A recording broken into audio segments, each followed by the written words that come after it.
assembled multitude, graciously receiving a deafening ovation.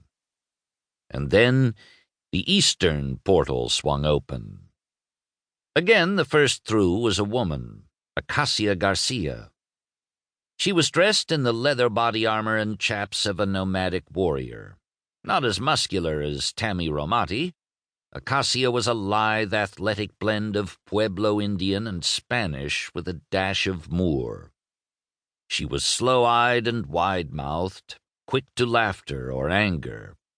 Her long black hair gave her an air of sensuality that quieted the room and evoked a clearly audible Jesus Christ from somewhere above her. She scanned the room almost absently. She relaxed, shoulders slumping. Then, in a flash, her sword appeared in her hand, with only the hint of a blur to suggest a draw. She stood perfectly balanced, as alert as a hungry leopard. Behind Acacia came a short figure in a nun's habit with a tranquil, sun-bronzed face. The roar, "Top nun!" rose from the crowd. The cleric inclined her head solemnly, her fingers tracing a Star of David on her chest. A small, pale, chunky man followed her, Captain Cypher, magician, and beside Cypher was a man with the height, color, and weaponry of a Zulu warrior. His name was Terence Coolidge. All wore slimline goggles or costuming incorporating the virtual lenses. The crystal maze shuddered before them, groaning and weeping as if it were a living thing. "In 2 days, we're going head-to-head with the troglodytes in the California Voodoo Game. They're used to winning. We've got to shake them now, establish dominance, or at least gain respect, or they'll motor over us. I've got a strategy," Acacia had told her team. "It may seem crazy, but you have to trust me." Now, looking into the vid monitor and the coldly confident gaze of Tammy Romati, who had never lost a game of Crystal Maze, Acacia wondered if her confidence had been misplaced. The door to the Crystal Maze opened to a cloud of flamingo-pink smoke.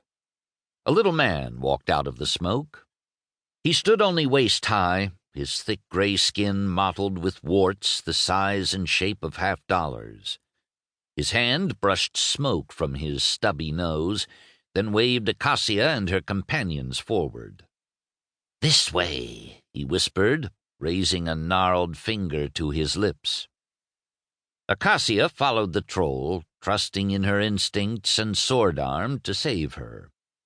Her opponents hadn't had time to subvert the locals, had they? The wall slid shut behind them. "Eyes open for a double cross," she whispered to Prez Coolidge, the tall, stocky African-American at her left. His eyes were focused intensely. He would miss nothing, and she had seen him catch flies in midair on a summer day. The walls of the maze throbbed around them like the chambers of a titan's heart.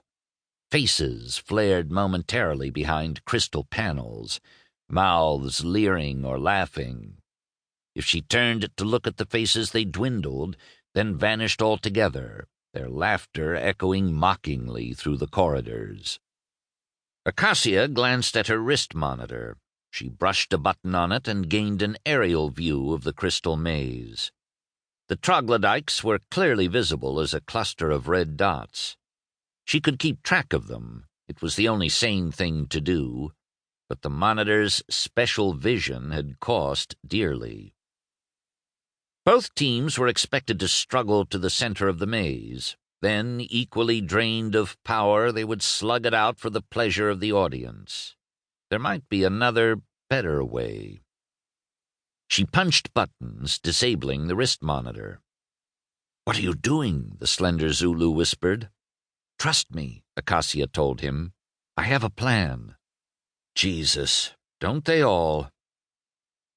A bone-chilling buzz vibrated the walls of the maze, and Acacia tightened her sword grip.